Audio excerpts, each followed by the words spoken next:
Hello, friends. Today is a sad and difficult day for South African Jewry and for our Morasha community in particular.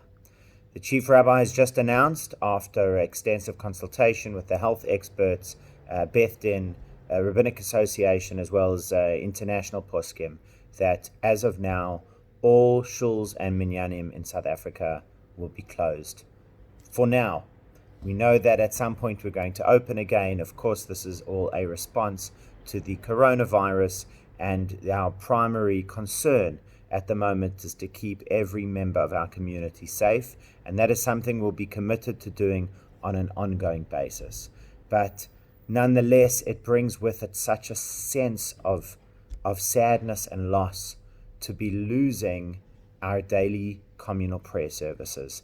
I say particularly for our community, because we are a community that 15 months ago lost our shul, and yet we maintained our physical community. When everything else seemingly was gone, we came together every single day for a minyan, no matter what else was going on, no matter where we had to move around over these last 15 months. We have maintained that minyan, those daily prayers for all those saying Kaddish, for all those who wanted to come and speak to Hashem in the community. That's something that we kept. We kept it and it kept us. And today it ends.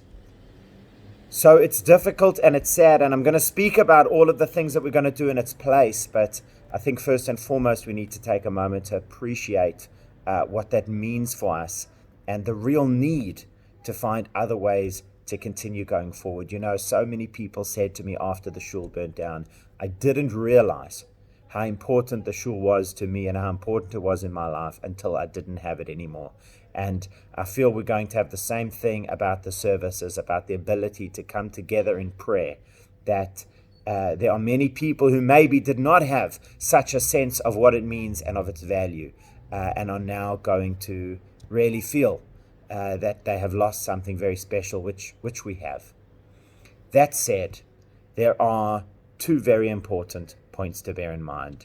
The one is that I saw somebody said this is certainly not the first time in Jewish history that we have been forbidden or not able to pray together. The difference is that in the past, that was done out of hate.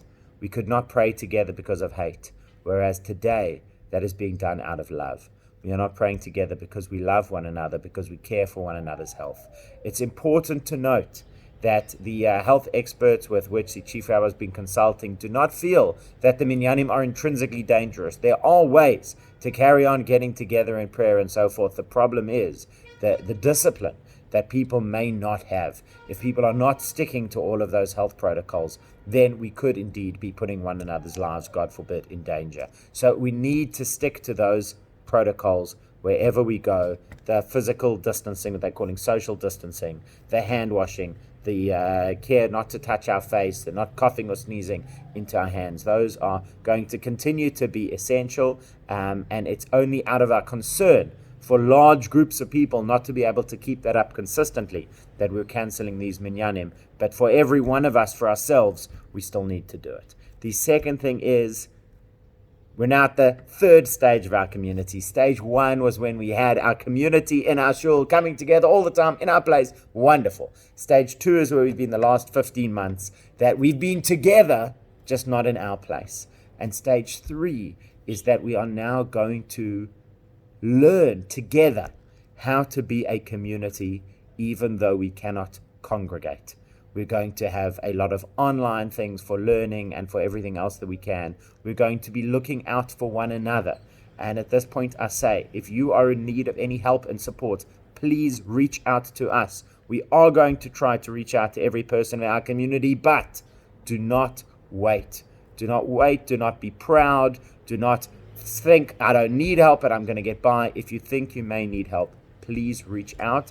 I have, thank God, been inundated with requests of people saying, how can I help? What can I do for those who are in a position where they do need help? So tell us what you need and tell us what you can do over this next little while, we have a Shul committee meeting tonight, at which we're already going to be strategizing about the way forward.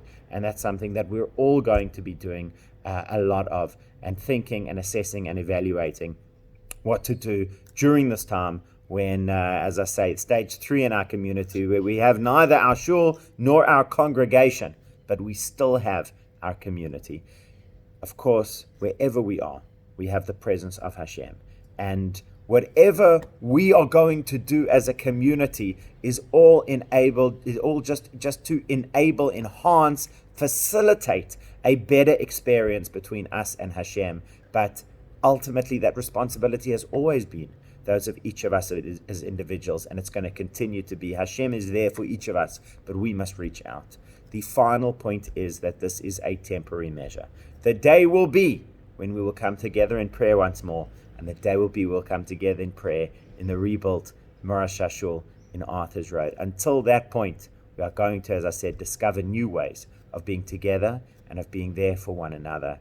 It's a sad time, but we look forward with hope and with creativity to the positive things that lie ahead. I wish you all good health, safety, positive connection with Hashem, and we'll be in touch.